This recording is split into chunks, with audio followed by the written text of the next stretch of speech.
Hi, Kyle. Hi, Belinda. How are you? I'm doing well. How are you doing? I'm doing fantastic. I'm really happy that you said yes to this interview.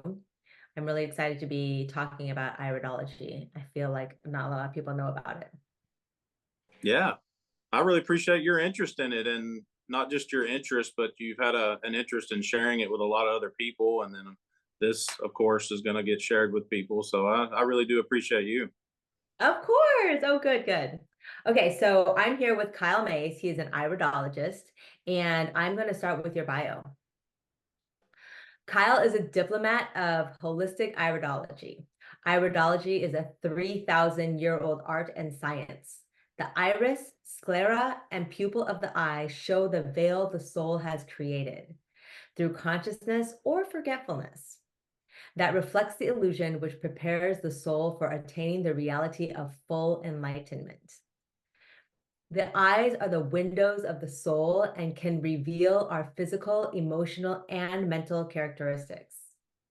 Kyle helps to interpret those characteristics to help you evolve and heal. Kyle first became familiar with holistic healing and iridology over 20 years ago during a visit with Reuben Schwartz, an Amish man in the backwoods of Kentucky, where he learned many things about iridology, herbs, foods as medicine, and other natural healing practices from Reuben.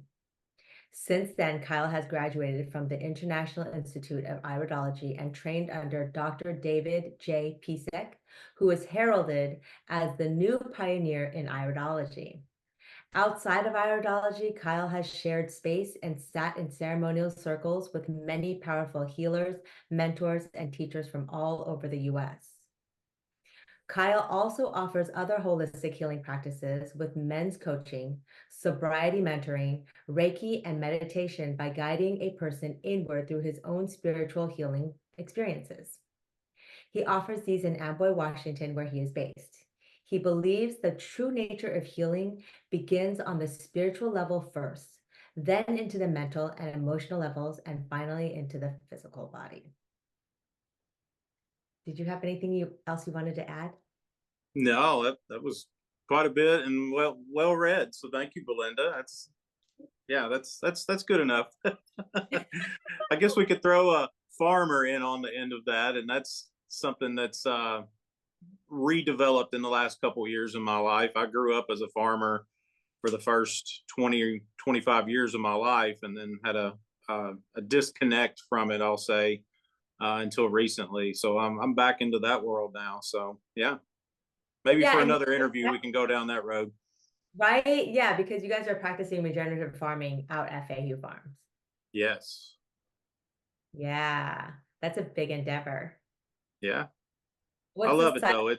It's good. Well, we're doing chickens, and we're doing them for meat and eggs. We have sheep and fruits and vegetables. So we're trying to do all of our fruits and vegetables with no tillage, and we rotate the sheep and the chickens together in formation behind each other every day. So the sheep go first, they eat the grass down, and then we bring the meat birds behind them, and then the egg layers go behind them. And it's just a cycle of regenerating. And we believe that it's what's best for the soil. It's capturing carbon, it's making our footprints negative, and all the things we're just trying to do what we believe is the right way, the healthy way, the way that we want food to be produced, and not actually putting like this protest or activism behind it. It's more about what we stand for, not against. Yes, yes, so well said. The values, right? It's putting our values into place and Yeah. living in.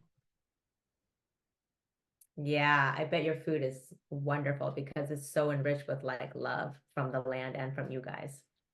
Yeah, I mean, we feel it is. We think, and most people we've been able to share it with say they do. They tell the difference than what you can buy in a store. We're calling ourselves, kind of beyond organic is how we're describing it to people. I spent a lot of years in the natural foods world as a produce manager, and have been in and out of that world for I don't know how many times over the last 10 or 15 years. And I've bought what is the best in a natural food store. And there's still like this thing. Um, I still think it's best to buy and eat organic, but they're still missing a lot of things. And it's been kind of tainted over the last 20 or 30 years. It originally was about rebuilding soil, and gradually, big ag, big chemical has got their hands in it. And it's got a little dirty, just like everything does over time. And so, there's certain chemicals that are still allowed in a USDA organic label. There's certain processes of how a chicken has to live and how it has to end its life according to organic. And it's still not the best way. And so we're trying to go beyond that. Yeah, it's so interesting because the conversation now seems like it's we're going back to the traditional ways. And so we talk about traditional, we don't, when we're talking about alternative ways of doing things and like alternative health therapies, that's actually traditional. And we need to really change the vernacular so that we understand that everything that we're experiencing now is really bastardized, right? And manipulated. So when we talk to farmers, like I've talked to farmers before, and they often say, like, yeah, we say it's not organic, it's just farming, and everything else is chemical based. Yeah. Right? So It's let's get it's the back to that. original way. It was the only Exactly. way at one time. Right, right. Until the chemicals came in. So if we would continue to call it chemical based, then people understand that even though the organic can be chemical based just because of the designation of organic now, because of the FDA, USDA, whatever. And so it's really just understanding reciprocity in farming and regenerative practices and traditional. Yeah. Yeah, we were around for a very long time, and we had food and medicine for a very long time. And before the early 1900s, and especially before the end of World War II, we didn't do any of this stuff this way. So we had it figured out, and then we made it complicated. Right, right. All right, so let's dive back into iridology and the different perspective of health. Well, I want to go back to your bio, where, when I was reading it, you believe that the true nature of healing begins on the spiritual level first, then into the mental and emotional levels, and finally into the physical body, which, interesting enough, don't you think that the nature of a physical pain actually begins mentally and emotionally before it actually becomes uh, a hurt on your body? Now, do you Yeah. believe perhaps spiritually also is the actual root? Well, so disconnection from spirit or source is just like what we were just talking about with agriculture. It's we've gotten in such a rush, and we've complicated everything in society now. And so it's just it's it just depends on where you are spiritually. Like this won't be just a universal answer for everybody, but I feel like even if you are religious, whether you are belonging to a church or Christianity or whatever it is, it's really just about slowing down a little bit and realizing that there is this source, there is this power out here that is bigger than you. And all you got to do is slow down and give some appreciation for that. The same as we're talking about the land and the animals, all of this stuff is bigger than you, no matter who you are. So even if you're not even if you're on the fence as an agnostic, maybe even an atheist, just admitting that the sun, the moon, the ocean, the mountains, these trees, all these things that have been here way longer than you and will be here long after you is greater than you, and showing appreciation for that in some way, form, or fashion, just whatever feels good to you, is a start to being on a spiritual level. Mhm. Now, for me, I've changed that probably 5 times in my life.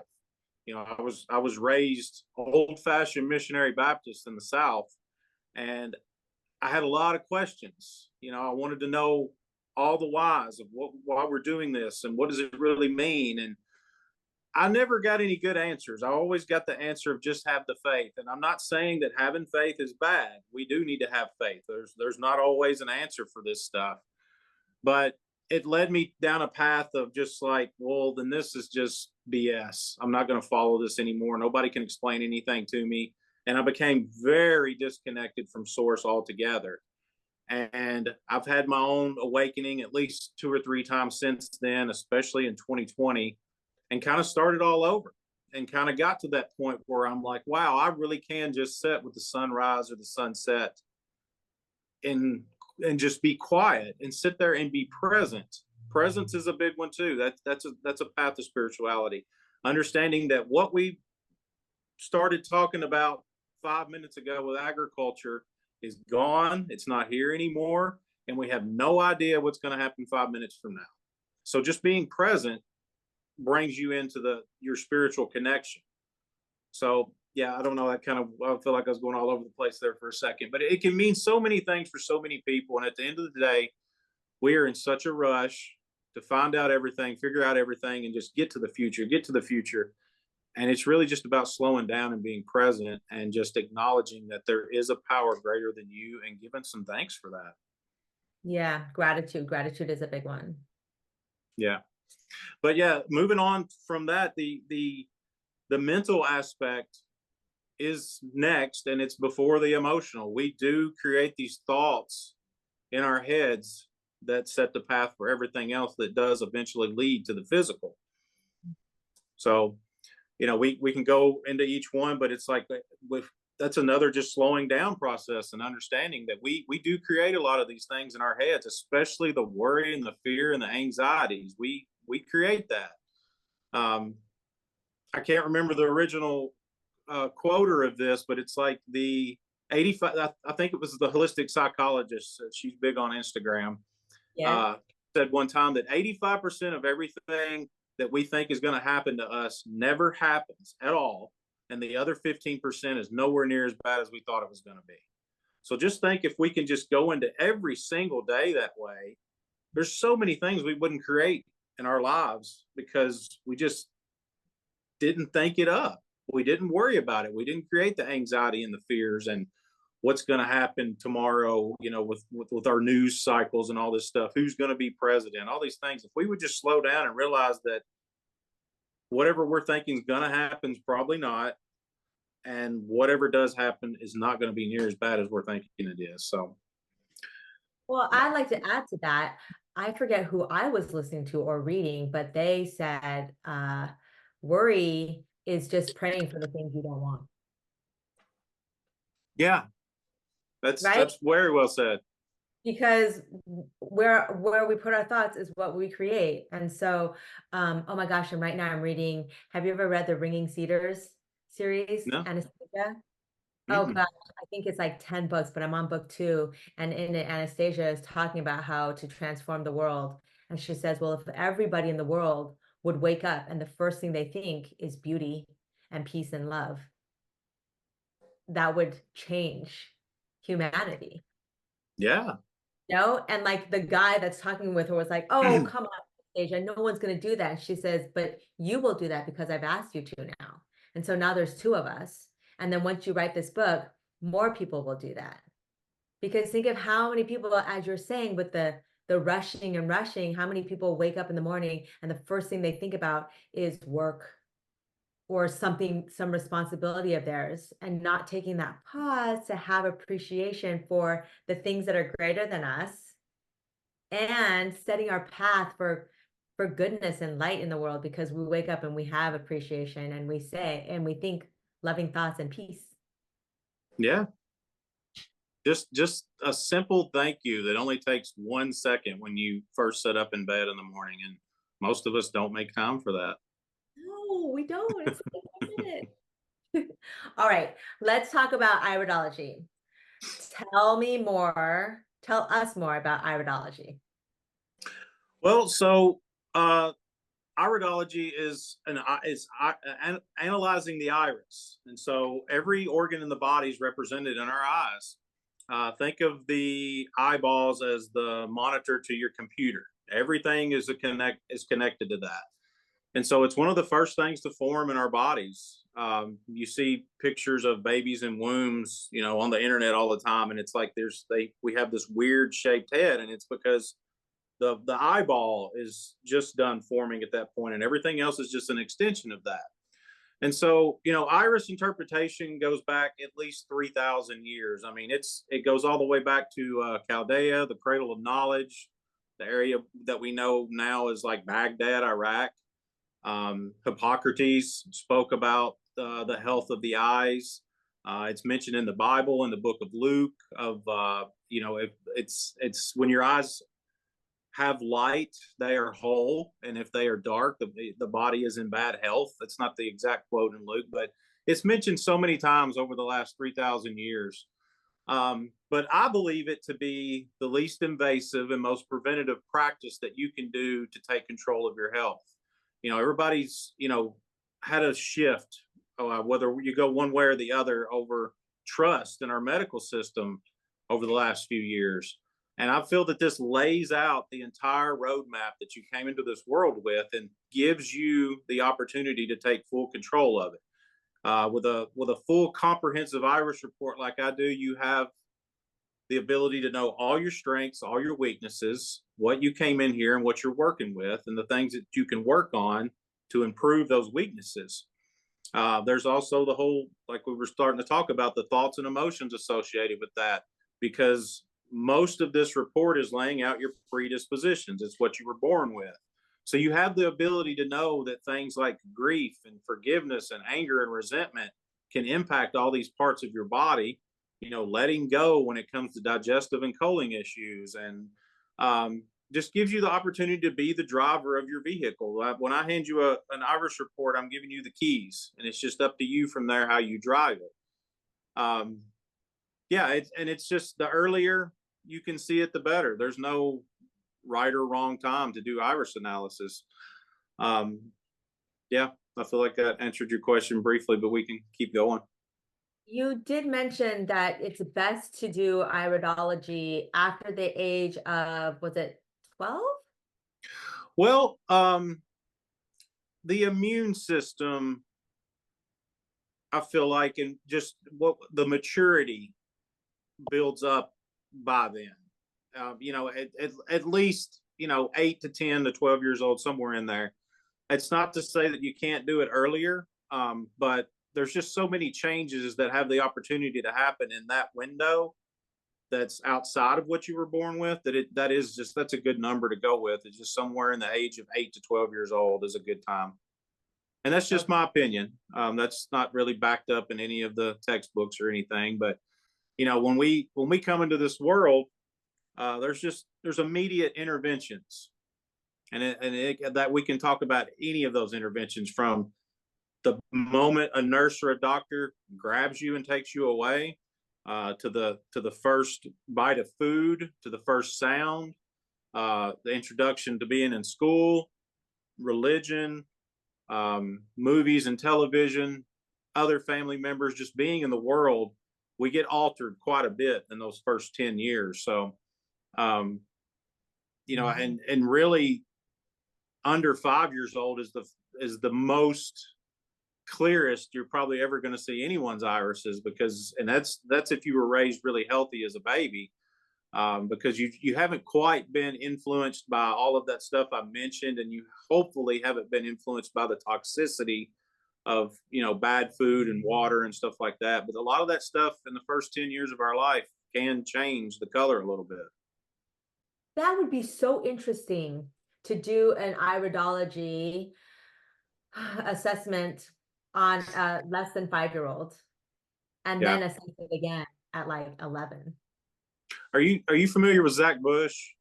Yes, who isn't? Yeah. Well, there's that one video where he talks about, I think he's in the Philippines when he delivers a baby, and he talks about seeing the universe in the baby's eyes, and he gets really emotional talking about it. And it's kind of what I was talking about, is like, there's just that innocence that we lose pretty quickly after we get here, because of all the interventions. Like, there's just things that influence that. And so, and I haven't had the experience of doing that, because, when you did it, and I'm telling you to, hold your head still and kind of turn left. Like, you can't tell a 1-year-old to do that kind of stuff. you might get lucky real quick. I probably would actually take the camera off the stand and just try to do it by hand real quick. But um, yeah, I don't think there's a lot of people that I know anyway that have had a lot of experience of getting, like, a 6 month old or a 1 year old's good iris photos and then comparing it again when they're like 25 years old or something. But that would be interesting. I'd love to be able to do that. It would be so interesting. Now, I have a comprehensive report, and what I love about these reports is that it links things together because we're also interconnected, like within our bodies. So when you're talking about the kidney, it talks about how the kidney's detoxification extends into the skin, right? And so the skin is largely connected with the kidneys. And it It's just like kind your of third ties. kidney. Yeah, yeah. And then you also talk about the lungs and how the lungs operate in our body, and then the oxygen and how the trees are the lungs of the earth. And that's fascinating. It's like when you read this report, it really puts you in that space of, oh, we are all connected. Our entire system is one magical machine that works without us having to tell it. And then to extend outward, it works like nature works. I think what you just said is a good answer to your first question of what does it mean to heal spiritually first. And that's a good way to start, is just acknowledging what you just said there. Yeah. Yeah. And I want to talk specifically. Okay, so let's say we're looking at the lymphatic system, and I'm reading about your description, and it says, okay, what can you do to move your lymph fluid to enhance circulation? Using a mini trampoline or rebounder only 10 minutes a day will help circulate your lymph. The bouncing can be gentle, and your toes do not even need to leave the surface for this motion to be effective. And then it goes on to say, while you are bouncing, say out loud the following: I am dot dot dot. I can dot dot dot. I choose dot dot dot. I will dot dot dot. I create. I have. I love. I enjoy. Repeat this throughout your exercise session. Saying these words positively affects your emotions, thoughts, and every cell of your body. That is incredible. Yeah, just positive affirmations daily. And you don't even have to say all of those. Just say, I choose love today.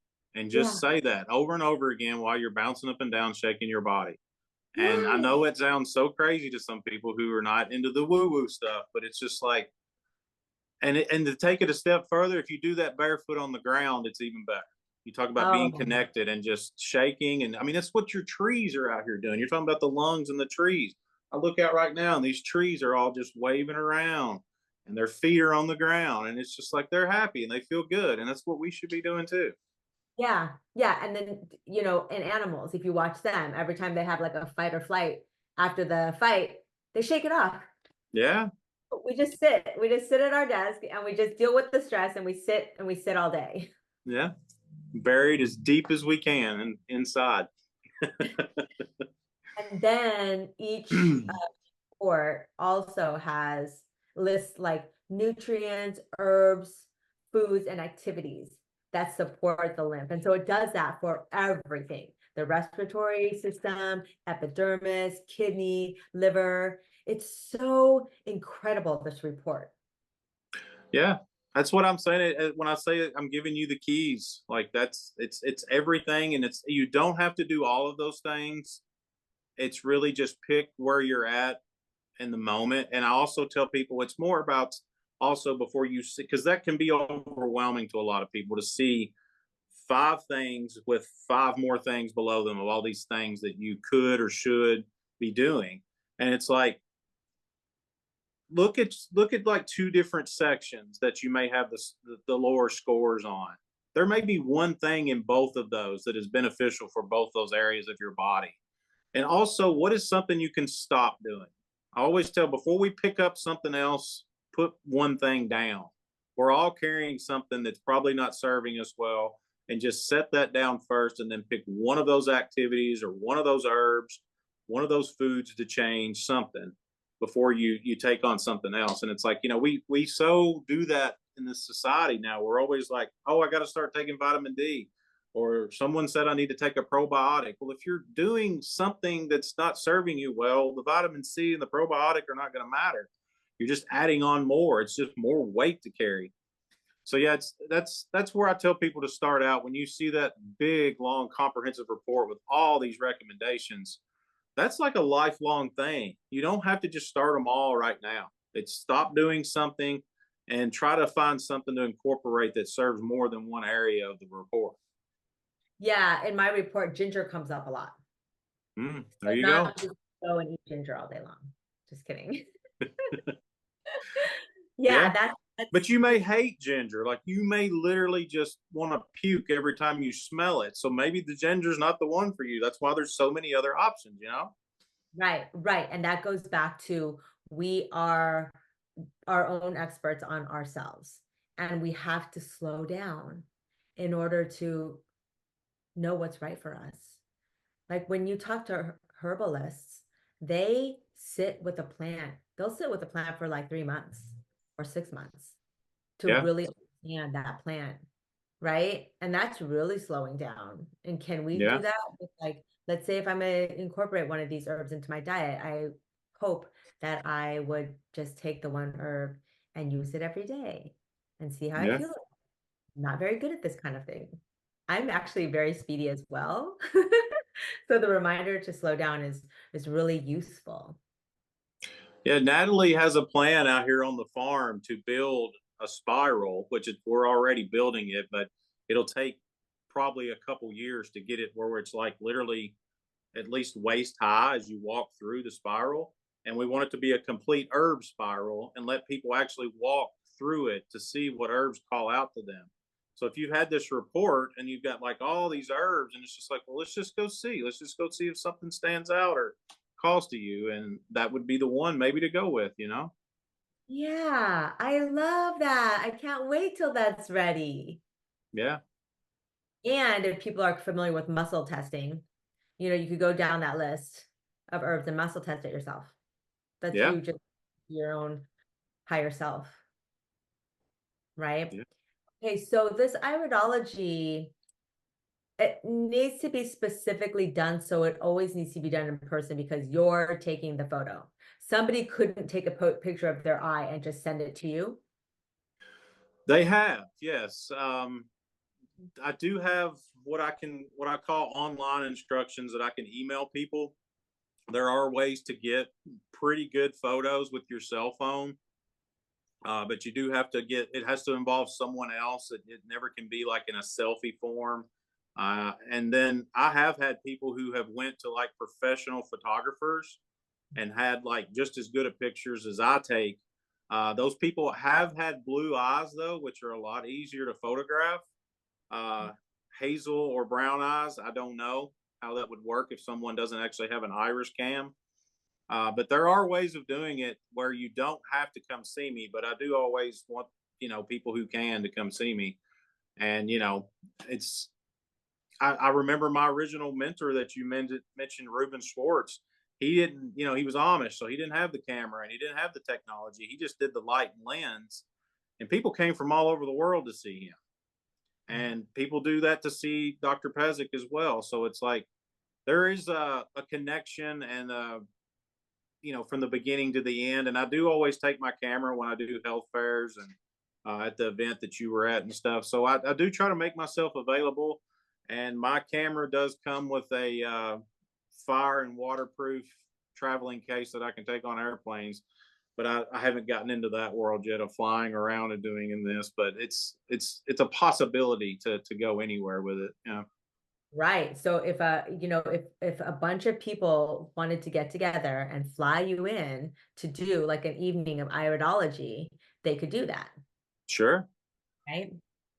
Great. Yeah, so right now you're located out of Amboy, and I want to talk a little bit about, I know we were supposed to be talking just about iridology today, but I recall seeing, I think it was probably a social post where you were showing a men's group. And there was a lot of hugging going on with the men and everything. And I thought that was just so beautiful. It seemed like it was really well attended. And was that done in Amboy? You have a community there that That was probably an event in Portland, I'm guessing. I haven't taken any photos of the group that I lead out here in Amboy because it's fairly new. But yeah, I'm definitely involved in men's work and think it's important. That I first dipped my toe into that in, I guess, mid 2021. Um, you know, the I guess the reason and the way I got into that was recovering from alcohol and getting divorced all at the same time in 2020. Here I was, a 40-year-old man going, where did I go wrong here? How did I mess this up? And really a lot of beating myself up and just self devaluation and everything. And I just was like kind of surprised by it. I was like, what is this men's work thing? Like what is this? And so I realized for the first time in my life that it's not healthy to suppress your emotions and to uh, numb yourself with alcohol and all this stuff. And it was just like this huge awakening. And once I felt it, and I think it happens to a lot of men who end up in men's work and get healing from it, you got to share it with others. And so, yeah, my original mentor in the men's work is Dan Doty, and I remember it was so weird that I'd never heard of him, and I was listening to a Joe Rogan podcast where he was interviewing someone else, and he was just talking about this man who was taking, at the time, young men out into the wilderness who were like just troubled, just got out of high school or something, and maybe had gotten in trouble with the law, and something hit me with that because I was like, man, I wish I would have done that in my early 20s because I was really out of control in my 20s. And so I looked him up, and he kind of transitioned more into like these retreats and taking in all men, and ended up going on. I did probably 3 months of like Zoom work with him, and then he put on a retreat in Maine, and we went on a canoeing trip with people from all over the world that week, and then that led me into Sacred Sons, and that may be where some of the photos you're talking about came from. And they do amazing work, and so does Dan. But they have huge groups, like they have 500 men show up to some of these events, and it just creates a safe space where men feel comfortable around other men expressing their thoughts and emotions and all the traumas that we go through and things that we've been so scared to talk about for so many years. I mean, I bought the line that crying is a sign of weakness and you should never do it, so much that even as a teenager, when I had the ability to do it alone, I wouldn't do it. I would definitely not cry in front of somebody else, especially another man, but I wouldn't even do it by myself. And when I put down the bottle and I realized that there was this place and these things that I could do and it was okay and no one was going to hate me for it or think that I was weak, the floodgates opened. Like that stuff stayed in my body all those years. Like there was so many things. Like, I mean, I lost probably three really close friends between the age of 15 and 30 that I didn't feel the pain of that at all because I just numbed it with alcohol. I lost my mother in 2015. I just didn't feel any of that stuff. I didn't allow myself to. And all that stuff came pouring out like in 2021. There were so many things that were occurring at once that I was just an emotional wreck, but it was like this wreck that needed to finish wrecking. Like I needed to total the car and get a new one. So the new one is here in front of you now. And it's like, I don't suppress any of it anymore. And I don't care who sees it or judges it. It took me probably 2 months to get over my dog dying recently. And I did not rush that. I sat with it. He meant the world to me. He was all I had for like 18 months living alone. It was just us. And it was like, it was really painful to lose him.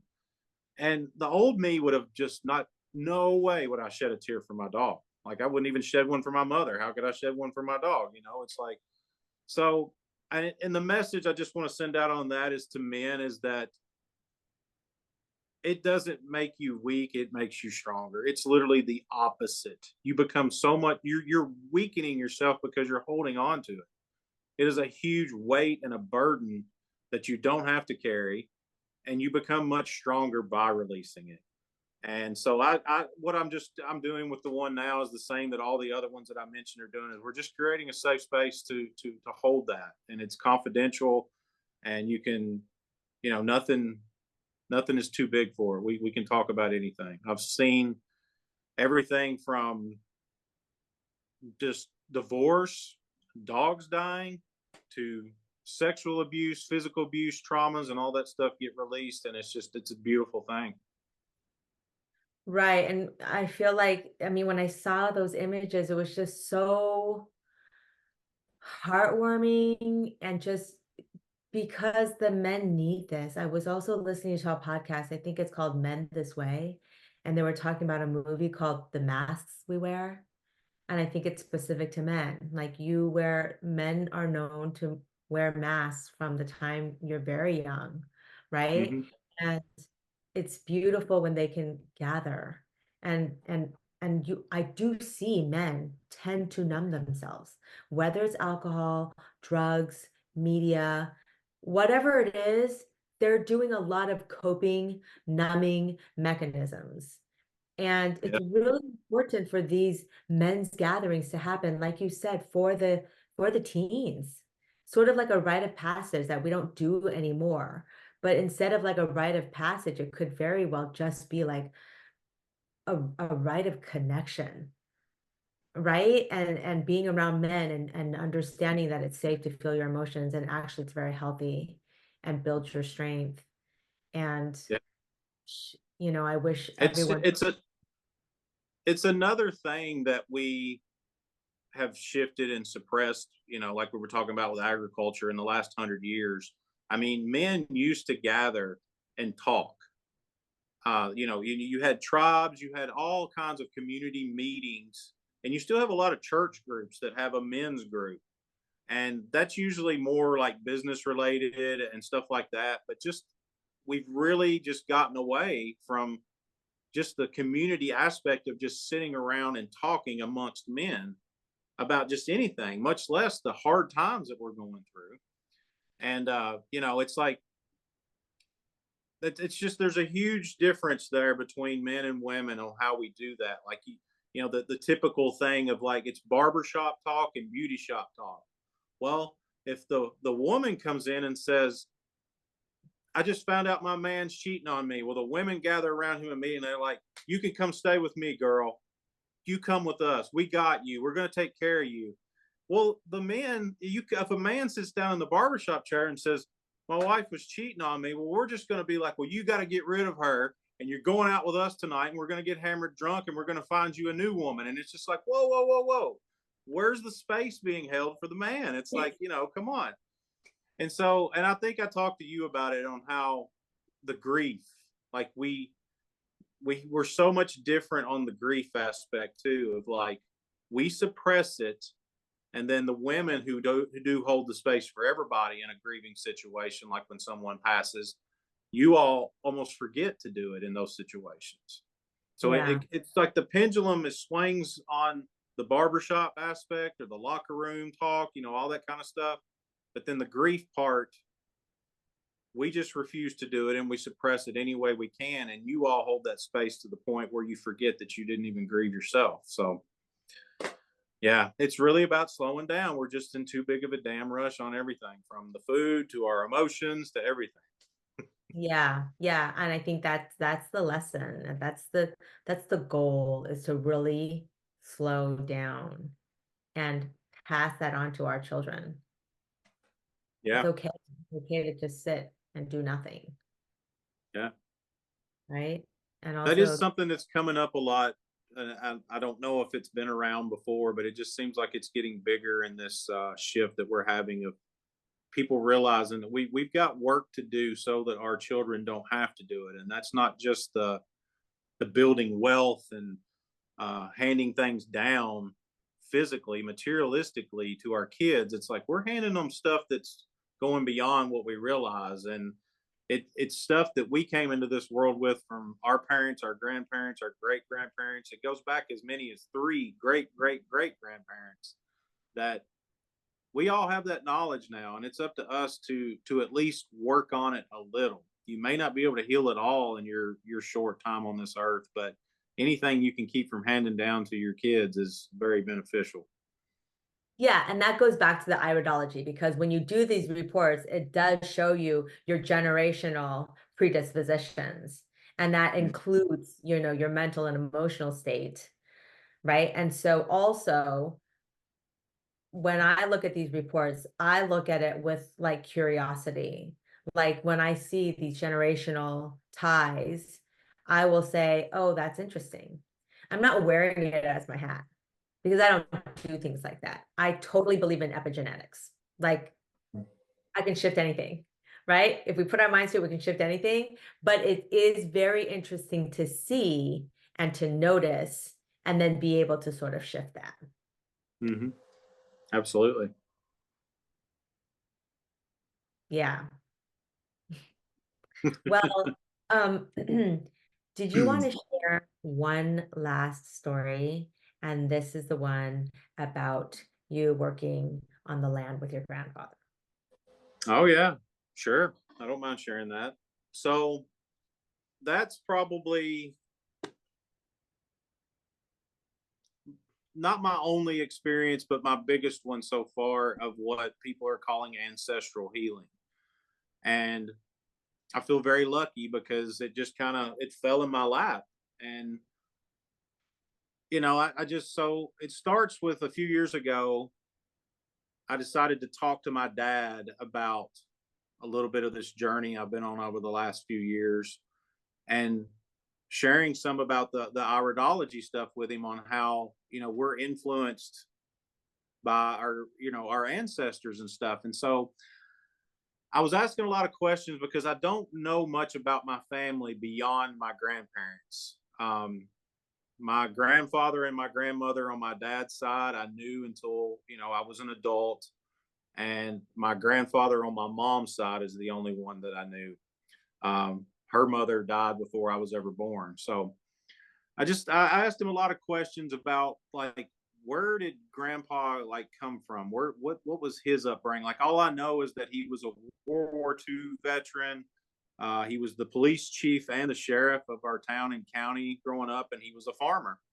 Really just tough man is all I could really think of about him. And so I told dad the story about how grandpa didn't really show any emotion. He wasn't necessarily mean. I mean, he drew a hard line with me on the farm and stuff, but there was one instance where I had to spend the entire summer literally just picking up rocks. Like, we had cleared these fields off and cut all the trees down, and we were going to sow it in clover, which all of that was not knowledge I had at the time because I was only like 8 years old. All I know is I had to follow my grandfather who was driving a tractor and pulling a wagon, and I had to pick up any rock that was as big as my fists or bigger and throw it on that wagon to get it out of the field, so that it wouldn't become it needed to be a hay field, so we didn't want a bunch of rocks in it. And it's summertime in the South. It's 98 degrees. The heat index feels like 110. I'm out there just sweating, picking up rocks, eating dust all day. And I do this for days on end, to the point that one day I can't take it anymore. And I literally tell him that I am done with this. Like, I'm walking home. Like, I'm not going to do this anymore. And he jumps off the tractor and grabs a tobacco stick and like literally shakes it at me and starts yelling at me, telling me that I am absolutely going to keep doing this and I'm not going anywhere. And I remember it just shocked me so much because, like, I got into some trouble when I was a kid that age. I was into everything. And but that was sent him to a whole nother level for some reason. And I couldn't understand it then. And I never understood it all these years. Here I am, 40 years old, still going, wonder why he got so mad at me that day.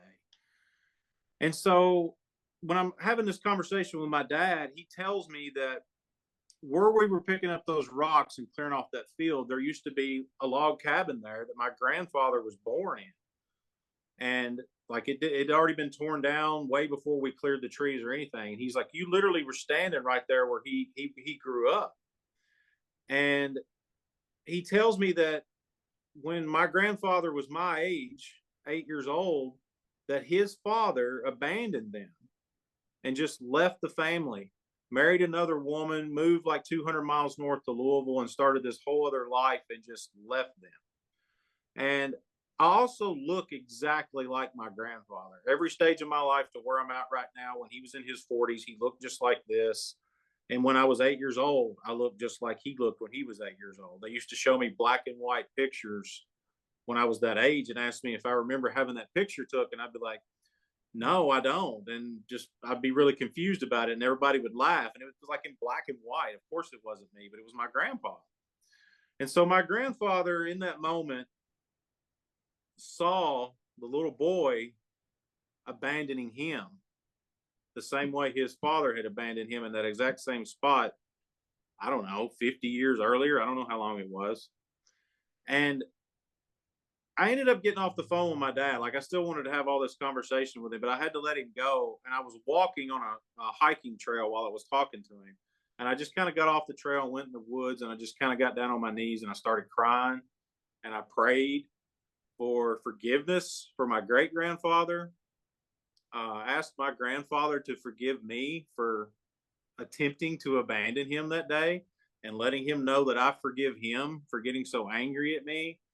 And it was just the weirdest thing of like not realizing it. It was literally like I had weights on my shoulders that someone took off all of a sudden. And it was like, wow, is that ancestral healing? Did I just do that? And it's never, the weight never came back. And so that's just one example of ancestral healing to me. It can mean so many different things to so many other people, but there are indications of self-esteem and abandonment type issues in my Irish report that was done on me over 10 years ago. That's kind of an answer to that now. There are some things in iridology reports that you're just like, this just doesn't make any sense to me. And it's because we're carrying stuff like what my great grandfather did to my grandfather that I got yelled at when I was 8 years old. Like, we carry that kind of stuff in our bodies, and we don't always get all these answers. But I feel really fortunate because one opening like that makes me just open to believe any of it, that this is possible, that this could be this.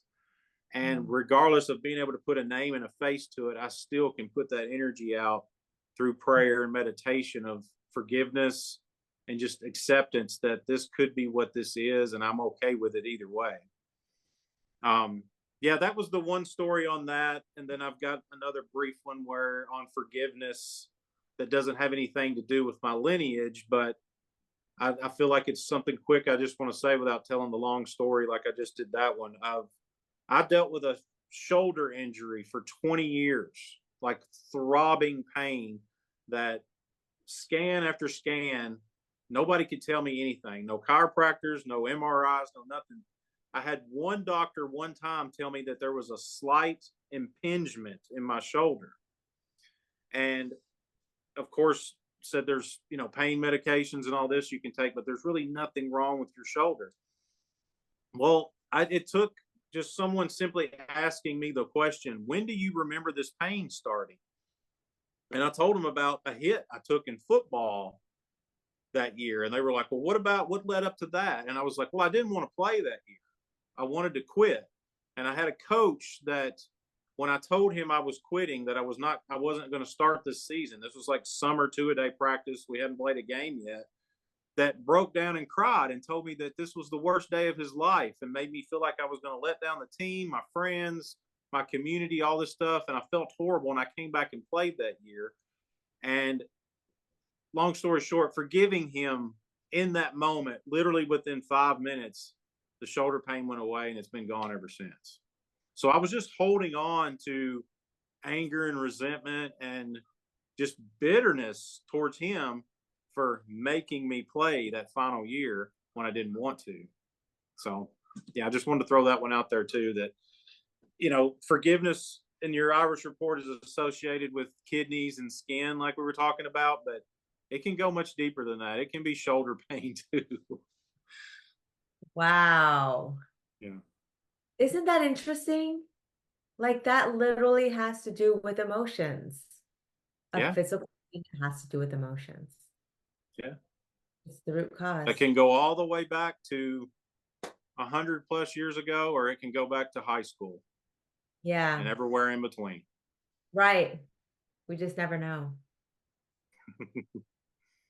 Thank you.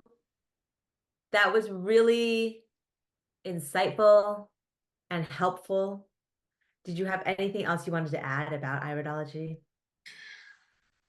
I don't think so. I want people to know about it. I want people to experience the new advancements that have happened over the last 20 years. You know, when I like to mention Ruben Schwartz and Dr. Pezic because that's two different forms of iridology. It's the old and the new. Dr. Pezic made a lot of changes to iridology after his years of mentoring with Bernard Jensen, who's what most people know as the name of iridology. Um, he spent 40 years as a psychiatrist and did iris analysis with all of those patients, which led him to make his own changes, particularly to the brain area. And so when I went to his school, there had to be some unlearning to do the learning. Mm, And there's a lot of people that aren't open to that. You know, there's a lot of people that think that this stuff is set in stone and it can't be changed. And I just want to invite people to, just be open to it. You don't have to change anything if you don't want to, but be open to letting it come in. And if it does set change in you, then let it be. Um, the old iridology tends to be more on the physical and not pay attention to these thoughts and emotions as much. So that was a big seller for me, and I have the lived experience to agree with it. So yeah, I offer three different kinds. I do what I call a live eye reading, which is the old style with just a light and lens and just a brief introduction to people. Um, I can usually tell your strengths and weaknesses as far as your constitution overall. And I do a brief report, which is about a third of what you got with the comprehensive. It's you get you get your iris photos, you get a brief introduction of what holistic iridology is. It comes with a chart, and then you do get a brief report on like low, medium, and high of certain areas of the body, and then the comprehensive just covers everything. it covers everything. Yeah. And so are you saying that if somebody were to find an iridologist outside of you, they would have to determine whether they are old school or new school? Well, you don't have to. Um, there's still good positive information and getting the old style. The only thing, like the weird thing for me now, is knowing that what are called radio furrows, that some people call spokes, and it's the lines you see in the iris. For years, everyone has always said that those are parasites, and it's just simply not true. Um, Luckily, when they tell people that, they get it right a lot of the times because like over 80% of this country has parasites. So it's like you're not really, they're still doing good and not doing harm. And the whole creed of do no harm first is still what's being practiced with iridology. So I don't want to knock it or say anything negative about the old stuff. I just would encourage all people to be open to the new versions and take some courses and look into it to see that it has made some major advancements over the last 20 to 30 years. Okay, that's good to know. I still Uh, have a folder called Old Iridology Notes that I keep because there's still really good information in there. And Ruben Schwartz absolutely was an intuitive and had a wizardly like vibe to him and carried his own weight in it for sure. So I don't ever want to undermine and not forget where I came from. right, right. Great. Thank you. What would you estimate would be the amount of iridologists that are around, like in the US? Do you think there might be one per state? Yes, there's definitely one per state. Oh, great. Yeah, the International College of Iridology has a list of everyone in each. Well, anyone that's graduated from Dr. Pezik's school, the International Institute of Iridology, is listed on there, and I Oh, think cool. almost every state does have someone. Oh, fantastic. That's good. Yeah. So that way everyone can have access to it. Yeah. All right. Thank you so much. Yeah. I really appreciate you too, Belinda. You share information about me with other people, and I just really appreciate it. And then this sharing with people. So I really appreciate you putting it out there. Oh my gosh, you're welcome. I'm so fascinated by it. And now that I have my report, it's even more fascinating. So I'm so excited just for everybody to discover it because it's so nice to have access to health, that's like overall and incorporates everything, your mind, your emotions, spirituality, and the physical, because I it's too limiting to just stick with allopathic medicine that basically just wants to break everything apart. And that's not how we thrive. Yeah. We need all those parts that they remove. They all have a meaning. They're all there for a reason. Yeah, they're all there for a reason. And it's we the more that we know, the better we can do. And so to know that there's practitioners like you that can offer a whole health report just by looking at the eyes, it's non-invasive and you get so much information. There just would not be any reason why not to do it, except for they're not close to you, Yeah. right? Yeah. Thank you. I will talk to you soon. All right. Thanks, Melinda. Bye.